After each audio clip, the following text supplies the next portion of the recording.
আজকে আমি আপনাদের সাথে খুব সিম্পল একটা রেসিপি শেয়ার করব। যেহেতু এটা আমাদের বাড়িতে বা অনেকের বাড়িতেই অনেক বছর ধরে হয়ে আসছে, তাই ভাবলাম আমি আপনাদের সাথে শেয়ার করি। একটা নতুনত্ব রেসিপিও বলতে পারেন, অথবা খুব সিম্পল একটা রেসিপি।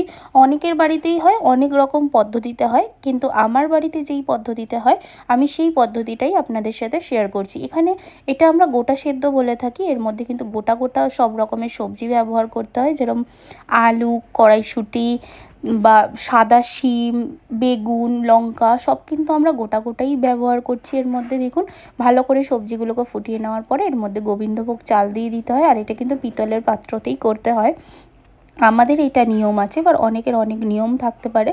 তো এরপরে দেখুন সে চালটা দিয়ে দিয়েছি, দিয়ে ভালো করে নাড়াচাড়া করে মিক্স করে নিচ্ছি। এরপরে নুন ব্যবহার করবো এর মধ্যে কিন্তু যে কোনো নুন ব্যবহার করলে হবে না, সন্দক নুন বা রক সল্ট ব্যবহার করতে হয়। দিয়ে ভালো করে নাড়াচাড়া করে নিতে হবে। নিলে জলটা একদম শুকিয়ে এলেই কিন্তু রেসিপিটা একদম রেডি। এর মধ্যে কোনো রকমের মশলা বা কিচ্ছু ব্যবহার করা যাবে না। যখন সার্ভ করা হবে তখন এটা ঘি দিয়ে সার্ভ করা হয়।